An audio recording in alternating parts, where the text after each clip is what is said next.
प्रिय विद्यार्थियों, हम अपठित गद्यांश हल करना सीख रहे थे।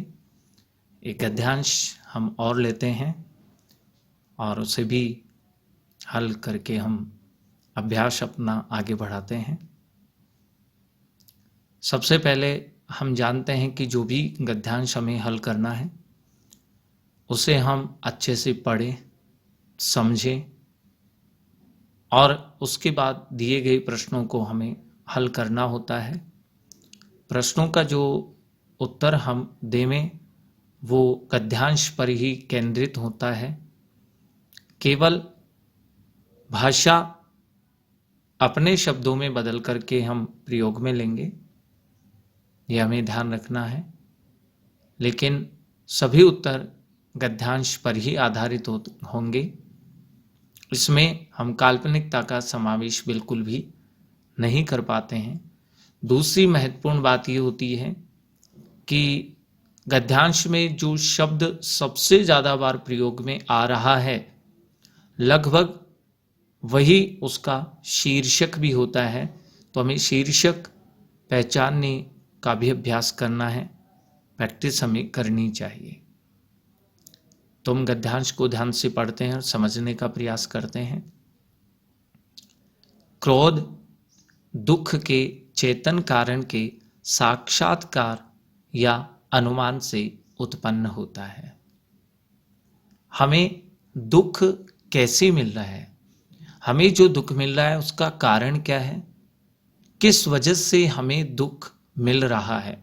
यदि हमें उस कारण का, उस वजह का पता लग जाता है तब हमें उस कारण पर या उस व्यक्ति पर क्रोध आ जाता है। अगर हमें दुख देने वाले का पता नहीं चलता है तो फिर हमें क्रोध कभी नहीं आता है। दुख का जो कारण है उसका साक्षात्कार हो जाए, ये दुख हमें किसकी वजह से मिल रहा है, तो फिर उस व्यक्ति पर हमें क्रोध आता है, क्रोध उत्पन्न होता है। साक्षात्कार के समय दुख और उसके कारण के संबंध का परिज्ञान आवश्यक है। हमें जो दुख है और उसका जो कारण है इसके बीच संबंध क्या है, वो व्यक्ति हमें दुख क्यों देना चाह रहा है, हमें उस दुख और दुख के कारण के बीच संबंध क्या है, इसकी जानकारी होना बहुत जरूरी है। इसका ज्ञान हमें होना आवश्यक है। 3-4 महीने के बच्चे को कोई हाथ उठाकर मार दे तो उसने हाथ उठाते तो देखा है, पर अपनी पीड़ा और उस हाथ उठाने से क्या संबंध है यह वह नहीं जानता है। छोटे बच्चे को जब भी कोई पीटते हैं, उस पर हाथ उठाते हैं, तो बच्चा जान नहीं पाता है कि ऐसा क्यों किया जा रहा है, मुझे क्यों पीटा जा रहा है। हाथ उठाते भी वो बड़ों को देखते हैं और उसे दुख भी मिलता है, उसकी पिटाई भी होती है, लेकिन बच्चा उस कारण को और कारण के संबंध को नहीं जान पाता है, केवल रोता है और अपने दुख को प्रकट कर देता है। दुख के कारण की स्पष्ट धारणा के बिना क्रोध का उदय नहीं होता है। जब हमें दुख के कारण का स्पष्ट पता चल जाता है, स्पष्ट हो जाता है दुख देने वाला कौन व्यक्ति है, तो हमें क्रोध उत्पन्न होगा। और जब कारण का पता नहीं चलता है तो क्रोध का भाव भी कभी उत्पन्न नहीं होता है, क्रोध का उदय ही नहीं होता है। दुख के संज्ञान कारण पर प्रबल प्रभाव डालने में प्रवृत्त करने वाला मनोविकार होने के कारण क्रोध का आविर्भाव बहुत पहले देखा जाता है। जब हमें दुख का भी ज्ञान हो जाए कि हमें ये दुख मिल रहा है और कारण का भी पता चल जाए कि किसकी वजह से हमें ये दुख मिल रहा है, तो फिर क्रोध उत्पन्न हो जाता है। शिशु अपनी माता की आकृति से परिचित हो जाने पर जो ही यह जान लेता है कि दूध इसी से मिलता है, भूखा होने पर वह उसे देखते ही अपने रोने में कुछ क्रोध का आभास देने लगता है। बच्चा जानता है कि ये मेरी माँ है और ये मुझे दूध पिलाएगी, और जब भूखा होता है और माँ दूध नहीं पिलाती है, क्योंकि उस छोटे बच्चे को भी ये पता है कि दूध हमें ये माँ पिलाएगी, और माँ जब भूखा होने पर दूध नहीं पिलाती है तो बच्चे के अंदर क्रोध का आभास हमें देखने को मिलता है। सामाजिक जीवन में क्रोध की जरूरत बराबर पड़ती है। क्रोध भी आवश्यक है इस जीवन में। यदि क्रोध ही नहीं हो तो मनुष्य दूसरों के द्वारा पहुंचाए जाने वाले बहुत से कष्टों की चिर निवृत्ति का उपाय ही नहीं कर सकता। हमें जो व्यक्ति कष्ट दे रहा है, दुख दे रहा है, दुख पहुंचाने की कोशिश कर रहा है, अगर वास्तव में हमारे अंदर क्रोध का भाव नहीं होगा तो फिर हमारे दुखों की निवृत्ति भी नहीं हो पाती है। फिर हमें कोई भी व्यक्ति दुख देता रहेगा, इसलिए उस दुख की निवृत्ति के लिए कोई ऐसा साहस ही नहीं कर पाए कि हमें दुख या कष्ट दें, तो हमारे अंदर क्रोध का भाव होना जरूरी है। कोई मनुष्य किसी दुष्ट के नित्य 2-4 प्रहार सहता है। कोई सज्जन व्यक्ति है, दुष्ट व्यक्ति उसे रोज प्रहार करता है, उसे मारता रहता है और वो सह लेता है। यदि उसमें क्रोध का विकास नहीं हुआ तो वह केवल आह ऊह करेगा, चुपचाप सहन कर लेगा, उससे पिट जाएगा और आह करके रह जाएगा। भयभीत होकर के प्राणी अपनी रक्षा कभी कभी कर लेता है, पर समाज में इस प्रकार प्राप्त दुख निवृत्ति चिर स्थायिनी नहीं होती है। हमारे कहने का अभिप्राय यह नहीं है कि क्रोध करने वाले के मन में सदा भावी कष्ट से बचने का उद्देश्य रहा करता है।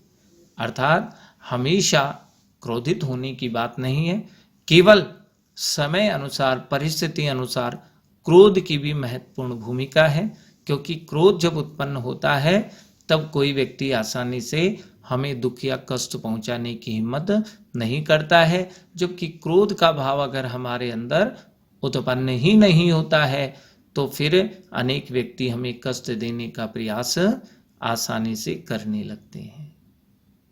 इस गद्यांश को अब हमने ध्यान से पढ़ा है, समझा है, तो हमें क्रोध और दुख के बीच क्या संबंध है ये पता चलता है।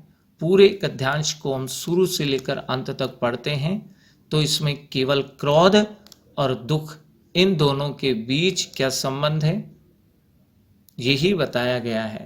तो वास्तव में अगर शीर्षक संबंधी प्रश्न हमारा बनता है तो दुख और क्रोध से संबंधित ही शीर्षक उचित होगा, उपयुक्त होगा, उपयुक्त हो पाएगा। अब हम प्रश्न देखते हैं। जैसे पहला हमारा प्रश्न है, शिशु अपनी माँ को क्रोध का आभास कैसे कराता है?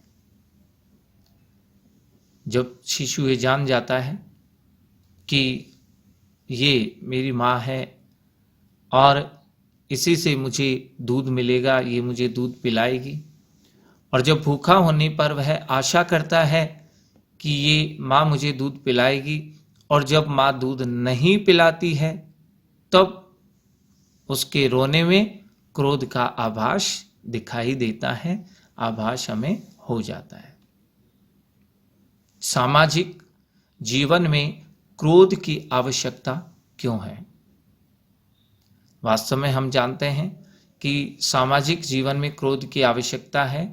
ये कष्टों की निवृत्ति का उपाय है, क्योंकि दुष्ट व्यक्ति है तो वह एक दयालु व्यक्ति को कष्ट देता है, क्योंकि वह जानता है कि इसे क्रोध ही नहीं आता है, ये मुझ पर क्रोध नहीं कर पाता है, तो वह हमेशा उसे पीड़ित करता रहेगा।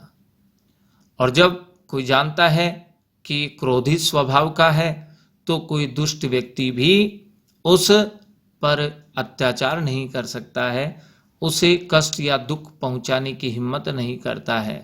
इसलिए क्रोध कष्ट या दुख की निवृत्ति का एक उपाय है।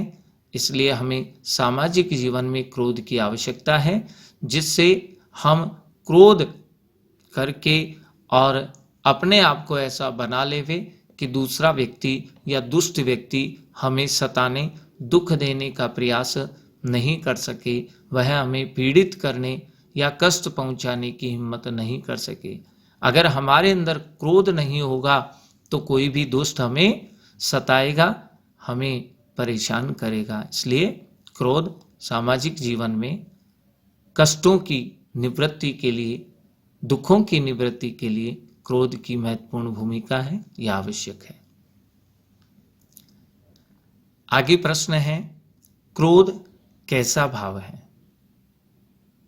और वह कब उत्पन्न होता है? ये हमने शुरू में ही पढ़ा था कि क्रोध दुख के सज्ञान कारण पर प्रभाव डालने वाला मनोभाव है। ये एक मनोविकार है, और जब हमें दुख के कारण का पता चल जाता है, हमें कष्ट देने वाले व्यक्ति का पता चल जाता है, तो फिर उस पर हमें क्रोध उत्पन्न होता है। तो जब हमें दुख या कष्ट के कारक की जानकारी हो जाती है, उसके कारण का पता चल जाता है, तभी क्रोध उत्पन्न होता है। आगे प्रश्न है, साक्षात्कार के समय किसके संबंध का परिज्ञान आवश्यक होता है? साक्षात्कार के समय किसके संबंध का परिज्ञान आवश्यक होता है?